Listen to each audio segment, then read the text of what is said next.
Mga minamahal kong magulang kapatid sa pananampalatayang Islam, dua na itinuro sa atin ng mahal na propeta Muhammad sallallahu alaihi wasallam bago lumabas ng bahay. Pag sinabi mo ito, napakagandang reward gantimpala ang makukuha mo.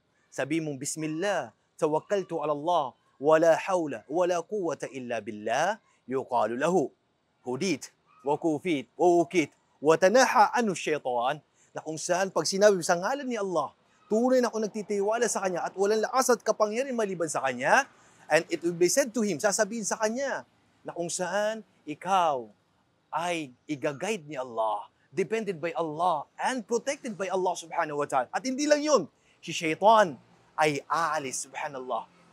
Aalis si Shaitan sa iyo, subhanallah. Pag itong dua na itong naginawa mo, kapatid, magulang sa pananampalatayang Islam. Kaya, huwag nating kalimutan ang duang ito. Bago lumabas ng bahay, ipanalangin natin ito kay Allah nang sa ganon, tayo ay maproteksyonan ng ating dakilang tagapaglikha. Maraming salamat po.